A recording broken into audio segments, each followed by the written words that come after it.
Tomorrow is 4th of July, and for a lot of dog owners, this is actually like the worst day of the year, in addition to like New Year's, because of fireworks. Today, I want to go over how to help your fearful/anxious pup get through fireworks. And I'm not talking about like weeks or months or years of preparation leading up to the event. I already have a video on like desensitization and counter conditioning for long-term solutions to things like firework anxiety. Today, I want to go over like, today's the day of the fireworks. You haven't been doing desensitization, or maybe you have, but in addition, you want to do like everything possible on the day of to prevent your dog from getting super stressed or super anxious.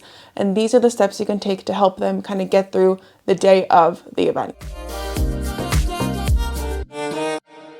The most important step is honestly to soundproof your house as much as you possibly can. So this means like closing the curtains, closing the windows, even closing like the bedroom door if you're going to be in the bedroom.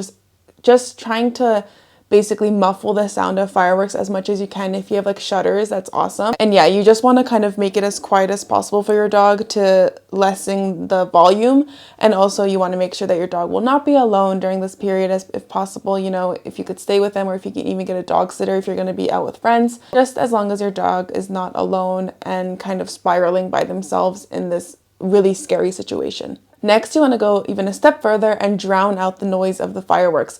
I'm talking like music, classical music, or even like white noise you can get on YouTube. I really like playing white noise for Mochi because this kind of settles him. I realize he doesn't really like music. Like I feel like he doesn't relax as much as when I play just white noise. Or you could even play like a TV show or a movie, or like my YouTube videos for your dog.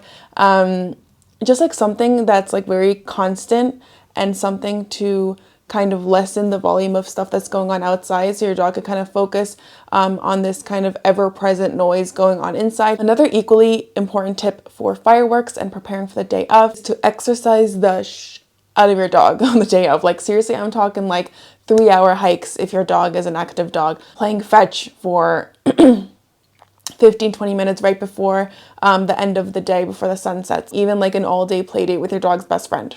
This is an awesome solution because it'll help your dog and the other dog that's coming over for a play date to be really tired during the nighttime. Obviously, if you have like a dog that is older or finds it harder to breathe, like those breeds like pugs or, you know, French bulldogs, those dogs that don't have good airways, then you don't want to suddenly force them to go on like a 5-hour hike to the top of Mount Everest with you just because there's fireworks going on tonight.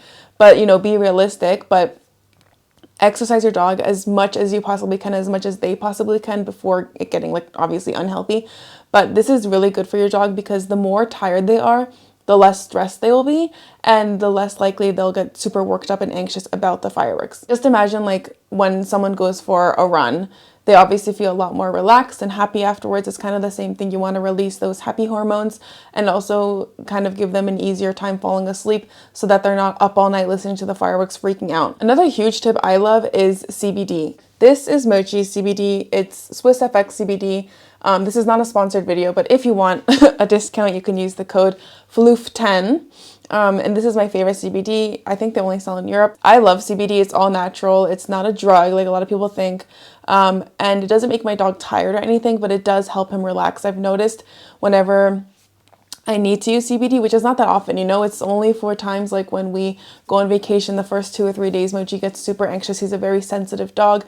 And again, stuff like fireworks, obviously, CBD helps him. It doesn't make him sleepy and like drug him throughout the experience. It's more like helping their stress and anxiety. I have a whole video on how CBD works for your dog, so check it out if you're kind of skeptical, but I love CBD and I think it's a great way to kind of help him just a little bit more through stressful events like fireworks. Second to last, you want to provide your dog with a cave-like space. I always like to say the same way babies, I mean, I don't know, I don't have a baby, but I've heard that babies like to be swaddled, like burritoed in a blanket. Same concept kind of applies to dogs. They really like having a cave-like space. That's why a lot of dogs love their crate. People think crates are terrible, but dogs love their crate a lot of the time. So you want to provide them with a space like this because this helps them feel safe in an event like fireworks where they don't know if they're actually in danger or not. Obviously they're not, but they don't know that. This means like making sure their crate is available to them when they are going through this.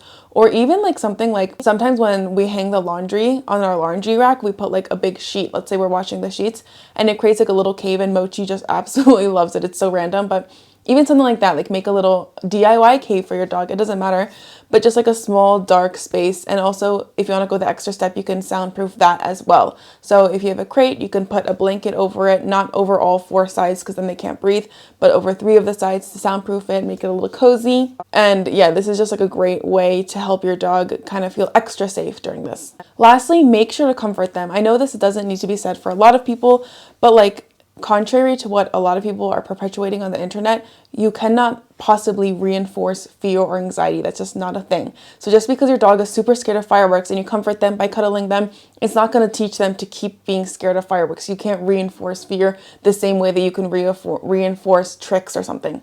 So if they're shaking or if they're scared and they're clearly wanting some kind of comfort from you by coming near you, or even if they're like shaking in the corner, just help them, go and cuddle them, go and hug them, go and pet them, do whatever they want to do. You can even distract them by playing with their toys or even giving them like a Kong with frozen peanut butter. Yeah, that's a huge tip actually. I don't know why I didn't say that, like enrichment stuff, like long lasting chews, frozen Kong, stuff like that. Just comfort them and help them feel safe and help them associate it with almost a positive experience if possible. It's kind of like short-term counter conditioning. Just make sure that they know that you're there for them and that they shouldn't be scared. It's just, it's just fireworks, as if they'll understand that. But yeah, you want to comfort them and make sure they feel safe. I, for one, am such a hater of fireworks. I think they're terrible for the environment. They scare the living shit out of dogs and wildlife. And also, I even heard that they trigger PTSD in veterans and stuff. I hate fireworks. Like, I'm so anti them. Happy 4th anyway. Now that you know how to kind of get through the fireworks on the day of the event, make sure to check out my video on a more long-term sustainable solution so that you're ready for the next firework event, whether it be New Year's Eve or the next 4th of July.